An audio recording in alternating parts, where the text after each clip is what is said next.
नमस्कार, सुंदर माझा कोकणी आपल्या मराठी युट्यूब चॅनलमध्ये मी मयूर पाटील तुम्हा सर्वांचं मनपूर्वक स्वागत करतो। तर आजचा दिवस माझ्यासाठी विशेष आहे, कारण आम्ही निघालोत म्हणजे विथ फॅमिली निघालोय देवदर्शनाला।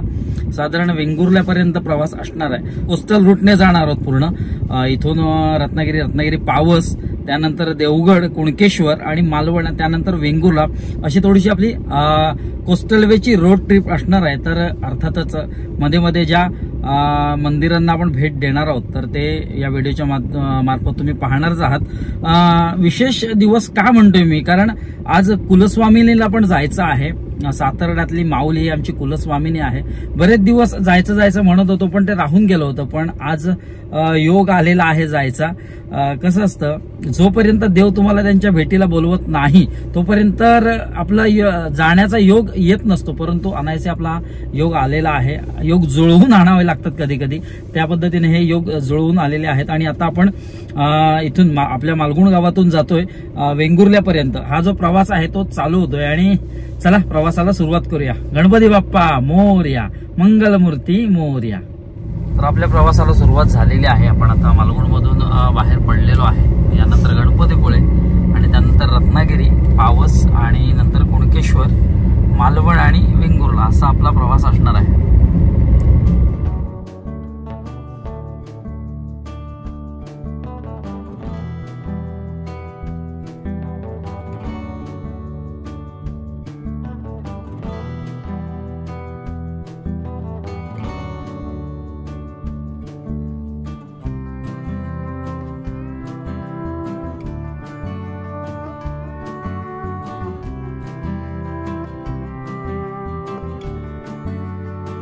तर आता आपण आरेगावातील कालभैरव मंदिरामध्ये आलेलो आहोत आणि कालभैरवाचं दर्शन घेऊया आणि मग पुढे मार्गस्थ होऊया।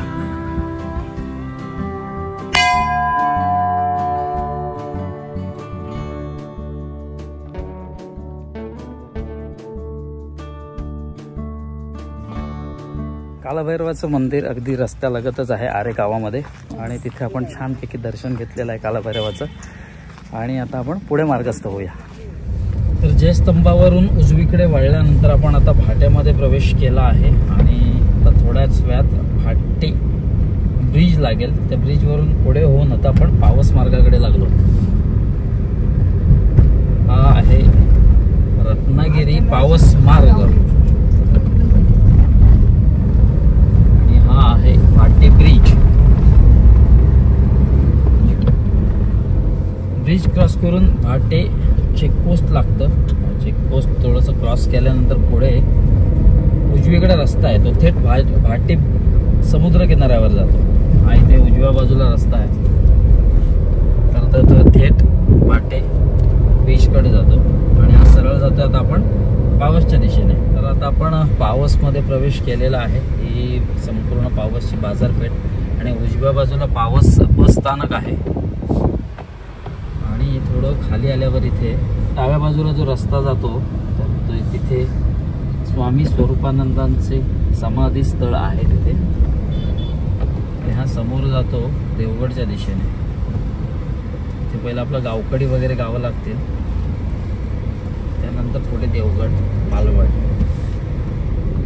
तर आता आपण गावकडीत येऊन पोचलो। पावसच्या पुढे गावकडी गाव आहे आणि गावकडी गावामधलं एक फेमस युट्यूबर ऋषभ तोडणकर हे त्याचं गाव आणि इथे उजव्या बाजूला आहे गावकडी समुद्र किनारा आणि समुद्र किनाऱ्यालगतच ही मोठमोठी सुरूची झाडं देखील आहेत। आता आपण आडिवरे गावात आलेलो आहोत आणि आडिवरे गावामधील महाकाली मंदिर प्रसिद्ध आहे आणि महाकालीच्या दर्शनासाठी दूर दूरहून भाविक येत असतात। तर आता आपण महाकालीच्या मंदिरात जाऊया, महाकालीचं दर्शन घ्याव्या आणि पुढे मार्गस्थ होऊया।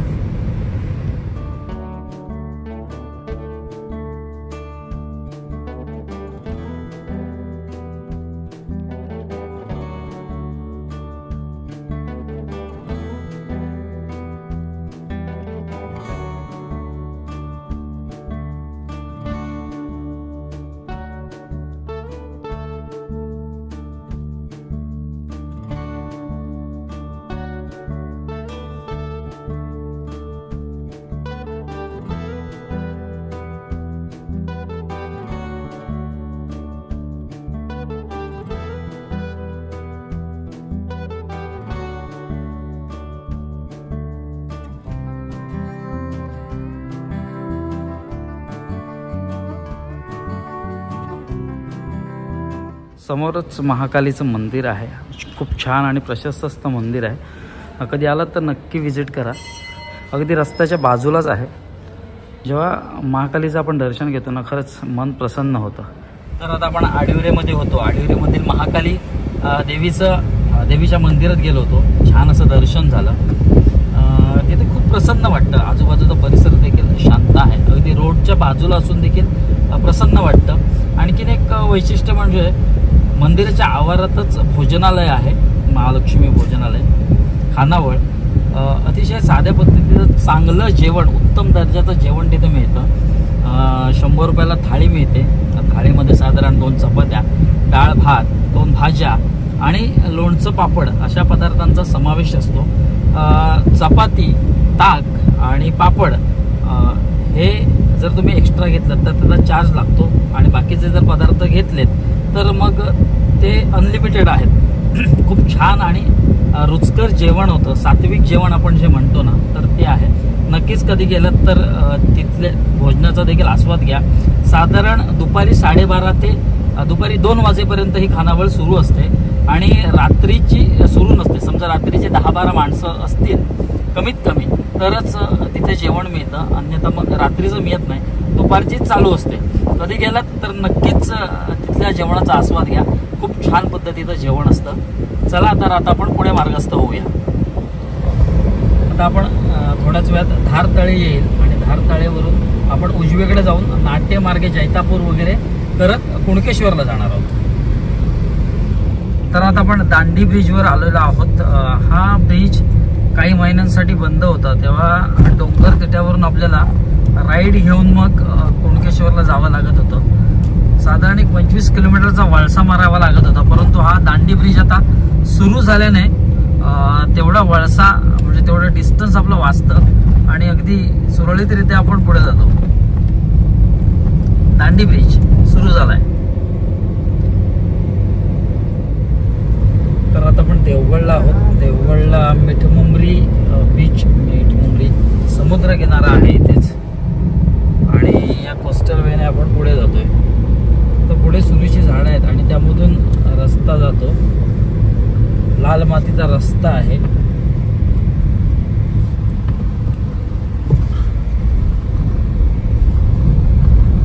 या रोडवरून जाताना एक वेगळाच फील होतो. मस्त वाटतं एकदम.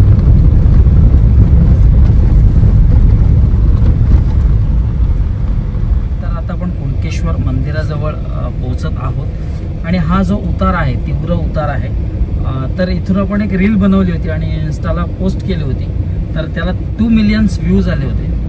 कारण हा समोरचा जो नजारा बघताय ना, अप्रतिम नजारा आहे. समोरच बघताय तिथे कुणकेश्वर मंदिर आहे आणि हा इथून दिसणारा अप्रतिम असा नजारा.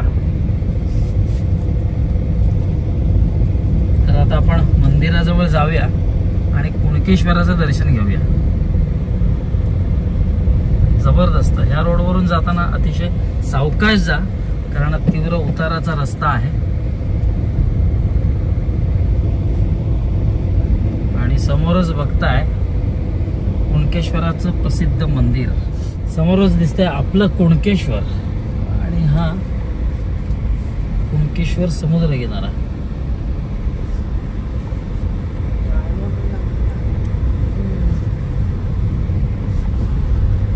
मंदिराजवळच इथे बहुतेक स्टॉल्स आहेत. बहुतांशी स्टॉल दिसतात आपल्याला.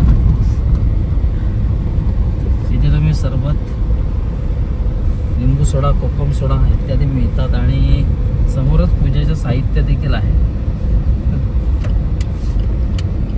तर तिथे तुम्ही पूजेचं साहित्य घेऊन देखील जाऊ शकता.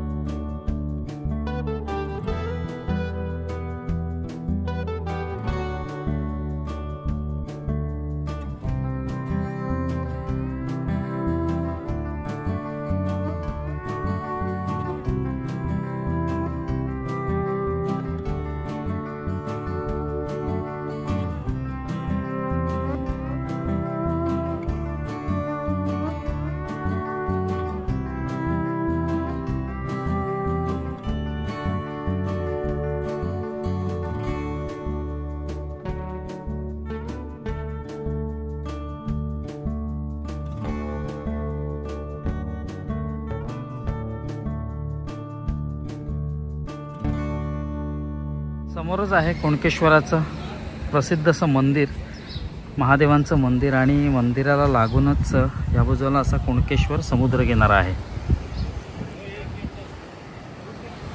खूप सुंदर असा समुद्र किनारा आहे। तर आताच आपण कुणकेश्वराच्या मंदिरात गेलो होतो। श्रीदेव कुणकेश्वरांचं मस्तपैकी दर्शन झालं आणि या बाजूला आहे ना, मंदिराच्या अगदी बाजूलाच एक लांब लचक असा पसरलेला विस्तीर्ण असा समुद्र किनारा आहे, कुणकेश्वर समुद्र किनारा। तर सुंदर बीच आहे। जर तुम्हाला आंघोळीला वगैरे जायचं असेल तर स्थानिकांकडून माहिती घ्या आणि मगच या समुद्रात उतरा। आणि दुसरी म्हणजे या बीचची खासियत आहे की इथे रापण महोत्सव होतो। तर रापण महोत्सव देखील पार पडलेला आहे आणि आता आपण पुढे मार्गस्थ होतोय कुणकेश्वरांचं दर्शन घेऊन। यानंतर मालवण आणि मालवण नंतर वेंगुर्ला। तर आता आपण मालवण नगरीत प्रवेश करतोय। उजव्या बाजूला मालवण शहर, चिवला बीच, सिंधुदुर्ग किल्ला, रॉक गार्डन, आणि आपल्याला डाव्या बाजूला वळायचं, कारण कसाला रोड पकडून एक ते 1.5 किलोमीटरवर आपल्याला उजवीकडे वळायचं आहे वेंगुर्ल्यासाठी। तर इथे उजव्या बाजूला तारकर्ली चौपाटी, मालवण चौपाटी, सिंधुदुर्ग किल्ला, आणि डाव्या बाजूला कसाळ चौकी कसाळ। आपल्याला डाव्या बाजूला जायचं आहे कसाळ रोडला। आपल्या मागे मालवण शहर, गोव्याला पण इथून जाता येतं।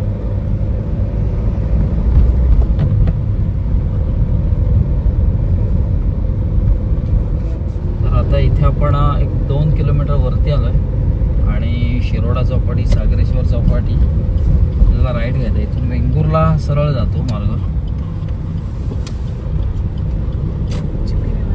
चिप्पी विमानतळ मॅपमध्ये दाखवत आहे। मॅप बाबांच्या सोबतीने आम्ही आता पुढे जातोय, जिकडे मॅप नेल तिकडे आपण जाणार।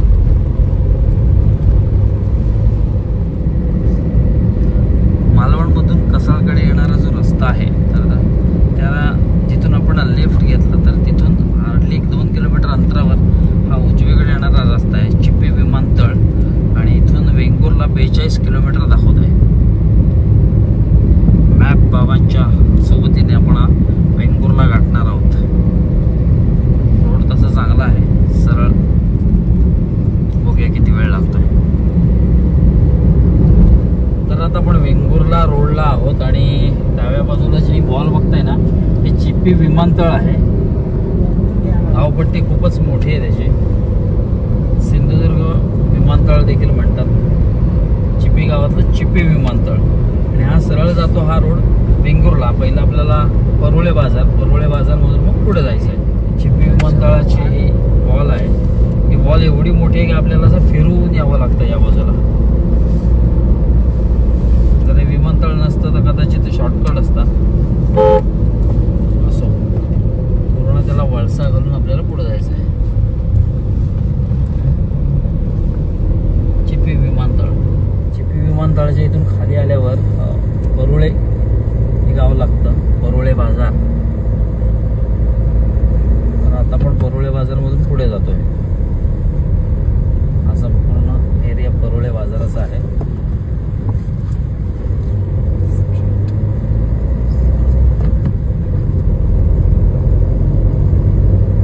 तर परुळे बाजारामधून हा डावीकडे जो रस्ता जातोय तर तो थेट चिप्पी विमानतळाकडे जातो, आणि हा सरळ जातोय हा वेंगुर्ल्याकडे जातोय। तर आपण पुढे मार्गस्थ होऊया। तर आता आपण येऊन पोहोचलोय वेंगुर्ल्यात। साधारण आपला प्रवास सकाळी 10 वाजता सुरू झाला।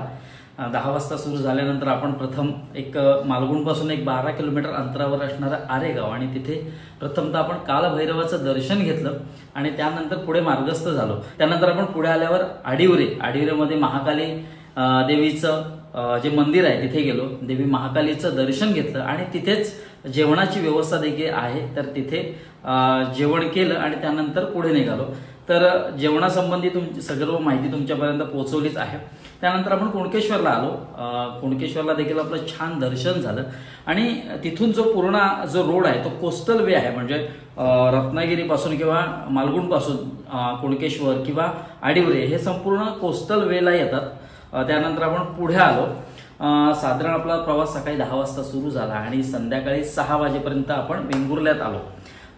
साधारण थांबत आलो, त्यामुळे थोडासा वेळ झाला मालवण मार्गे। त्यानंतर आम्ही कुंभारमाटच्या इथे आलो आणि उजवीकडे वळलो। त्यानंतर मग चिपी विमानतळाला असा वळसा घालून इथे आलो आरवलीत। आता आरवलीमध्ये आल्यानंतर आरवली हे वेतोबासाठी प्रसिद्ध आहे। त्यानंतर उद्या आपण आता वेतोबाचं दर्शन घेणार उद्या आणि त्यानंतर पुढे मार्गस्थ होणार। तर आजचा व्हिडिओ इथेच थांबवतोय। कसं आहे, संपूर्ण आज सोमवार आहे आणि छानपैकी सगळ्या देवतांचं जे दर्शन आहे ते अगदी छान घडलं। पटकन तेवढी रश नव्हती आज सोमवार असल्यामुळे, त्यामुळे पटापट दर्शन झालं। अगदी शांतपणे निवांतपणे मस्तपैकी दर्शन झालं आणि आता आपण आरवलीमध्ये आलोत वेंगुर्ल्यामध्ये। तर उद्या सकाळी आपण जाणार आहोत वेतोबाच्या मंदिरात, तिथे वेतोबाचं दर्शन घेणार आणि पुढे मार्गस्थ होणार। तर हा व्हिडिओ मी इथेच थांबवतोय। हा व्हिडिओ कसा वाटला ते कमेंटद्वारे नक्की कळवा। व्हिडिओ जर आवडला असेल तर व्हिडिओला लाईक करा, व्हिडिओ जास्तीत जास्त शेअर करा आणि चॅनलवर जर नवीन असाल तर चॅनलला सबस्क्राईब करून बाजूचं बेल आयकॉन ऑलवर प्रेस करा, जेणेकरून आपल्या येणाऱ्या नवनवीन व्हिडिओचं नोटिफिकेशन तुमच्यापर्यंत पोहोचतील। भेटूया एका नवीन व्हिडिओत एक नवीन काहीतरी घेऊन, तोपर्यंत काळजी घ्या।